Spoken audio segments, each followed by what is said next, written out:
Bale, eta guazen gaur egungo duen azken bideoarekin, hirugarren ariketaren bideoarekin, bale? Gogoratu izen aldatu behar diozuela bakoitzari, bai? Kopia bat egin eta kopia hori izen aldatu, bale? Nik ja kendu dut hemen zegoen beste bultzagailu hori eta gelditu naiz, bultzagailu bat eta LED batekin, bale? Orduan, kodea lantzea besteik ez zaigu falta. Noski, 6 hau kendu egingo dut, 6 ez da existitzen, eta orain, zuotako batzuk egin duzue olako gauza erraroren bat, hemendik hartu duzue beste bat irakurtzeko, edo hemendik zubi bat egin diozu albokoari, edo olako gauzak, bale? Orduan, hori egin daiteke? Bai. Baina kable larri jartzea ere ez da konbeni. Orduan, nik azalduko dizuet software bidez nola egingo litzateken, bale? Programazio bidez nola egingo litzateken, eta nik uste dut zuetzako ikasteko egokiagoa dela, bale? Orduan, lehendabiz egingo duguna izango demen, Arduinoari esango diogu nola hasiko dan gure bonbila, eta gure bonbila itzalita hasiko da, bale? Orduan, esango diot, zenbaki bat asmatuko dut, zenbaki bat, aldagai bat asmatuko dut, eta aldagai horri zenbaki bat emango diot, orduan, adibidez. Int esan nahi du zenbaki osoa dela, bai? Aldagai mota asko daude, errealak, osoak, boolearrak, hau boolearra izango litzateke izatez, baina niri zenbaki osoekin lan egitea gehiago gustatzen zait, bale? Informatikoren batek esango du, hau, aberrazio bat dela, baina, bueno, nire nahi zen ez informatikoa.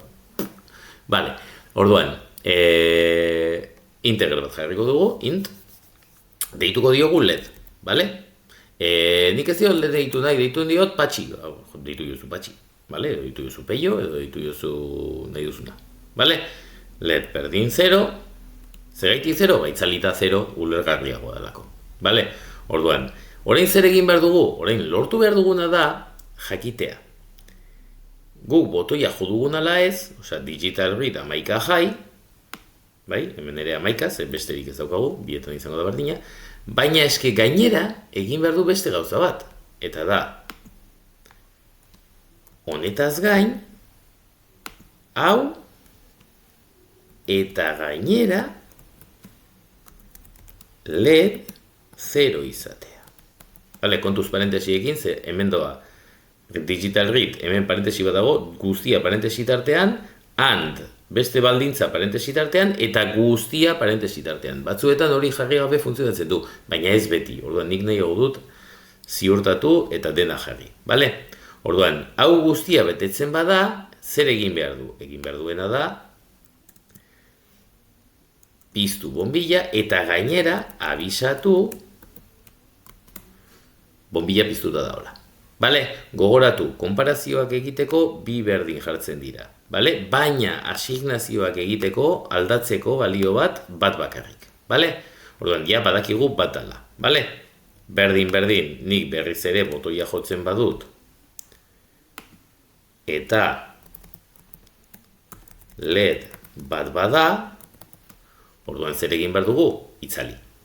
Eta abisatu itzalita dagoela. Bederatzi ez. Bale, bai, bale, eta falta zaigu gauzatxo bat, bale. Nik hau botoia jotzen dudanean, zuek bakizu hau kriston azkar dihuala, bale? Segundo bakoitzean ziklo pila bat egite dituela. Orduan, nik botoia jotzen dudanean, ziklo bat baino gehiago egiteko denbora ematen dio. Orduan, hasten da hemen, gora bera, eta batzutan funtzionatuko du, eta beste batzutan ez, ze batzutan geldituko da goikoan, eta beste batzutan geldituko da behekoan. Bai? Orduan, horrek zer esan nahi du, komeni zaigula, nolabait kontrolatzea, zenbat denbora behar duen egiteko, pixka bat mantxoago jongo da gure programa, baina kontrolatuta edukiko dugu. Orduan, zer egingo dugu horretarako? Esango diogu, nik botoia jotzen dudanean, itxoiteko 300 milisegundu. Horrela denbora ematen dit, atzamarra jasotzeko. Bai? Eta hemen gauza berdina. Hemen ere, jarriko diot, itxoiteko 300 milisegundu. Orduan, ondo funtzionatu beharko luke. Aber simulazioa nola funtzionatzen duen, zer lehen ikusi duzue oso mantxo dihuala, bale? Orduan, ingo duan da simulazioa hasi. Bale, eta ikusten duzue oso mantxo dihuala, bai? Oraindik segundu bat ere ez da iritsi. Segundu bat. Segundu terdi. Bale? Probatu dezagun. Botoia emango diot. Ja. Piztu da. Ikusi duzu ez da? Piztu dela. eta botoiari emango diot berriz, eta itzali da. Vale? Ez da, segituen itzaltzen pixka bat behar du, vale? Itzaltzeko, baina itzali da. Eta berriz ematen diot, berriz ere piztuko da, eta berriz ematen diot, suerte pixka batekin, berriz itzaliko da. Bai, vale? Orduan, nola funtzionatzen du? Ikusi duzue, LED izeneko aldagai bat daukat, eta hor gordetzen dut piztuta edo itzalita dagoen. Eta aldatzen dut bombilla aldatzen dudan bakoitzean. Vale? Hori kontutan badugu, ez litzatik arazorik egon behar. Vale? Hala gero arte...